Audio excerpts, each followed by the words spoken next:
I'd like to start the meeting by welcoming everybody to this festival of Marxism organised by Socialist Workers Party. My name is Yuri Prasad. I'll be chairing this meeting, which is on institutional racism after the Sewell Report.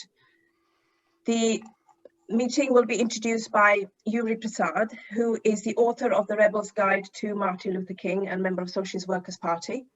So Yuri is going to speak for about 20 minutes, after which there will be plenty of time for discussion, contributions and questions.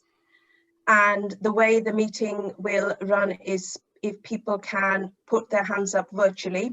If you go to reactions, and you can put your virtual hand up, and then I'll call people two at a time. There'll be 3 minutes for each contribution. And obviously, it's a very popular meeting. I can see already lots of people are joining. We would like to get as many people in as possible. So I'll time the contributions and let people know when your time's up. So the other, thing to for people to note is the chat function is going to be disabled just for security reasons. But if you do wish to ask a question, you can put it to the host, and then I can read the question out for you, and people will be able to see it as well. So, without further ado, I'm going to ask Yuri to introduce the meeting, please. Take it away, Yuri. Thanks, Nimi. Thanks, everyone, for joining. I want to start by asking us to look back at just how important the Black Lives Matter movement has been and how much it's achieved in the last year, an incredible year, and an incredible movement that probably, I think, stands as the biggest social movement against oppression since the 1960s, and to have this going on in our own lifetimes is a privilege. If we think in this year in the US, we've seen Derek Chauvin being convicted, the first white cop to ever go down for the murder of a black civilian, a massive achievement of the movement. The criminal justice system that so long played a key part in racial oppression was forced finally to deliver some justice, and inexplicable without the movement, without the presence of the movement. Over here, Black Lives Matter proclaimed the UK is not innocent. And one of the results of our pressure here in Britain is that the cases of deaths or serious injury after contact with the police are now big news, in a way in which a couple of years ago, I think we really struggled to get attention. Think about the Dalian Atkinson case, which is going on in the courts now. Primetime news, BBC. What, you know, would that have had the prominence? Would that cops be facing a murder charge if it hadn't been for Black Lives Matter? I think the answer is no. Think about the 17-year-old young black woman with learning difficulties beaten 34 times with a baton by police. Would that have made primetime news? The British police are as aggressive and racist as ever. Who would think that they would be getting that kind of exposure that they're getting now if it was not for Black Lives Matter? And I'm sure many of us have seen so many cases brushed under the carpet before. What a relief it is to start to see some justice and the prospect of justice. But not only the criminal justice system, and I think we've seen some really big changes in many of the big institutions, cultural institutions. Think about the way Hollywood in America and the BBC over here are responding. Think about the small axe films that were shown on BBC in prime time. Think about Judas and the Black Messiah being one of the Hollywood's biggest films this year, a film about the Black Panther Party, but not only that, a film about the leader of the Black Panther Party, who was probably the most socialist out of a lot of them, to make a film of that nature. Incredible. I think about it in terms of music too. A couple of years ago, I saw Anderson .Paak play at Ali Pali, and frankly, I thought he was going very much for a kind of pop audience and was moving away from his earlier traditions. Then in the midst of the pandemic, he comes out with a record like Lockdown, which was an incredibly hard statement in defense of rioters, defense of people on the streets, against the police and so on. So we're living in this moment where Black Lives Matter has created the space for statues to fall, for people to fight to decolonize their schools, their colleges, museums and galleries, and it's all because we took to the streets and we fought, and without that, nothing would be up for change. And I think that's the setting that we need to understand some of the battles that are going on now. That's the way in which we understand it. So Black Lives Matter has thrown down a gauntlet and has challenged the whole system. But in this country specifically, it's challenged Boris Johnson and the Tory vision of Britain and Britain's history. The Sewell Report, officially known as the Commission on Race and Ethnic Disparities, was the attempt by the establishment to launch a fight back. Sewell himself is a big friend of Boris Johnson's, and his basic beliefs are that black people have told themselves for far too long that they've had a hard luck story, and that explains their position in the world. He said, and in turn, he kind of says, well, actually, the reason why black people suffer is because of black single parent families, absent black fathers, black rap music, lack of ambition. You know, basically, it's all on you. It's your fault. You know, your own fault if you haven't made it. Your own fault if you're in a bad position. So it's no surprise that when his report comes out, we find that not only is, you know, everything's our own fault, but there's no such thing as institutional racism. But we should stop using the term. And we know there's no such thing as institutional racism because some ethnic minorities do quite well at school and do quite well in some sectors of the job market. And that's supposed to be enough evidence for their side to say there's no such thing as institutional racism. This has all been made up by the left. What a nonsense. And it goes on to argue not only that there is no commonality of experience of black and Asian people in Britain.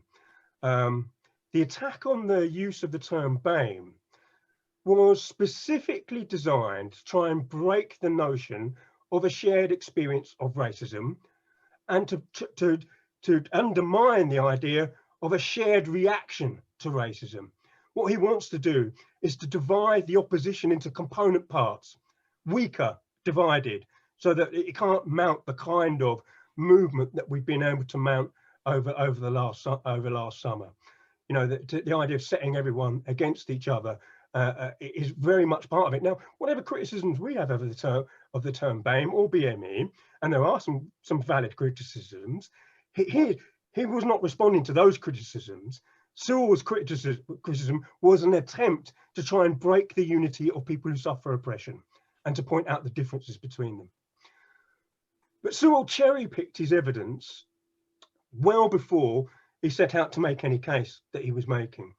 And that's why in the report that comes out in the midst of a pandemic, there is no examination in the report of the figures for COVID deaths, for example, one of many omissions. But you would think a report that comes out in the middle of a pandemic that has, that has so much framed our lives, that this would be a very important thing to do.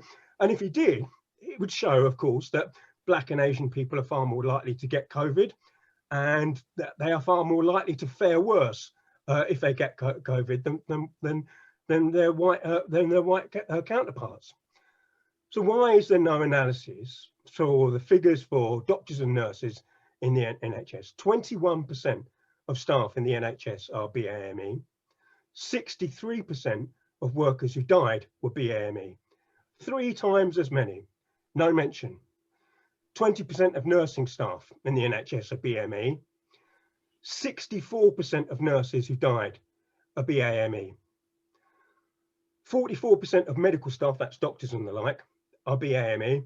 95% of doctors who died are BAME. And obviously I could go on. How can you avoid those inescapable statistics that cut right to the heart of the matter, that show both systemic racism and show the commonality of experience? You know, and that's the reason that those figures couldn't be in the report, because they undermine the very purpose of the report. And it's because we could see a commonality, the patterns of discrimination, the effects of racism, that so many people in and around and influenced by Black Lives Matter have started to embrace terms such as institutional racism and structural racism. they become part of the sort of common sense linguistics of the movement. And it's not difficult to see why, is it? Let's consider the police, for example. In London now, young black males are more than 19 times more likely to be stopped and searched than the general population. I mean, this is a figure that's just been rising inexorably for years, but now we're up to 19 times. And this level of disparity cannot be explained by individual attitudes, by individual officers, by the rotten apples theory. When you dig deeper into the Met, the London Police Force, you find, what do you find? Well, you find that the recently disbanded gangs matrix was one thing you find. The gangs matrix was a database in which young people were inserted because of who they were friends with on Facebook or Instagram, the artists that they listened to, what they posted about, and they were inserted into this database all without their knowledge. And the system could be accessed by schools, social services, by the police, and many other state functions. So it's an incredibly damning thing to be inserted into this database, but you wouldn't know that you were on it. There's no evidence presented to put you on it, and you couldn't challenge it. In fact, most people didn't even know of its existence. You cannot have a multi-million-pound operation like the gangs matrix because of the prejudices of a small number of officers. This goes right to the top. Someone at the very top of the police commissioned a huge project, a huge computer project, and that gives you a sense of why so many people have attached themselves to the idea of institutional racism. A much better explanation for this than the idea of random prejudices. And it becomes even more so when you know that 90% of the people who were on that database were black and Asian. 90%. So you can see their stereotypes in advance decided who would really fit that, who would fit their system. But when people use terms such as institutional racism and structural racism, they're often a bit vague about what they actually mean. And the concepts can mean different things to different people. I mean, the Socialist Workers Party takes its cue for this from the Black Panther Party in the US. As Marxists, they were very keen to point out that racism performs a specific function for the system. Rather than being an irrational prejudice, rather than being an aberration, it's a design function of the system that's built into the system. And if we extend that analysis, we can say that racist institutions in society perform a particular role for capitalism. And their role is to generate racist ideas and to reinforce racist ideas. So the institutions are functioning as they are designed to function. And it's true to say that racist institutions do tend to attract racist people to go and work for them, but that's not the main driver of racism in an organisation like the police. The role of the police and its racism are deeply intertwined at a much higher level than that, and a much deeper level than simply who it attracts. And it's worth thinking about this in the relation to the police, because, you know, if you think about the institution as racist, how do we explain that? It sees black people as being more likely to be criminal.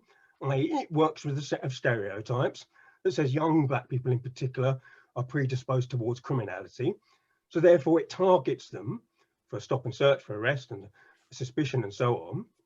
But the effect of the targeting itself spreads the idea to wider society that black people are criminal. So you can see the institution's role in creating the stereotype of black criminality isn't just restricted to how it treats black people, but the wider propagation of racist ideas. Every time I think, every time I see a black young person being stopped and searched in the street, which often where I live, you can kind of look around and see people's perceptions being reinforced by the stopping of that kid. You've got no idea whether the kid is carrying anything that the kid shouldn't have. How could you? But at the same time, the very fact that police keep targeting black people reinforces the idea of black criminality. Now, not everyone who uses terms like institutional racism or structural racism agree that organisations like the police are intrinsically racist. Instead, some see institutional racism as the bringing together of lots of people who hold racist ideas.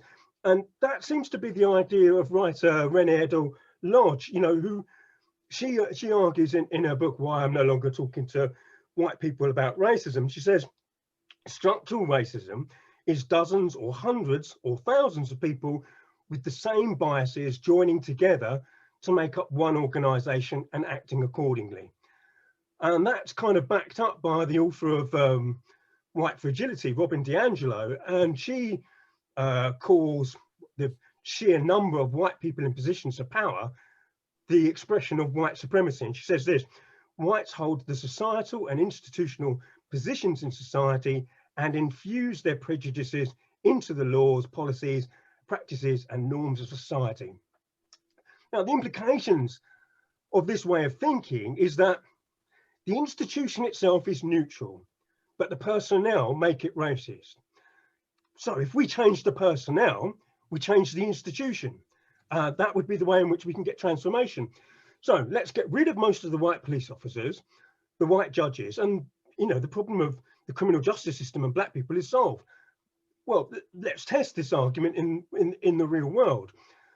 We need to find concrete examples of structural racism where black people do hold significant positions of power, and see whether that changes things for the better for ordinary black people on the street. Keeanga Yamahata Taylor, who's a US black socialist writer, wrote a very good book about this question. And she cites the killing of 25-year-old Freddie Gray in Baltimore in 2015.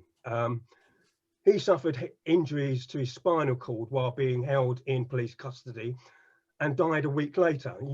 People in the movement will remember this.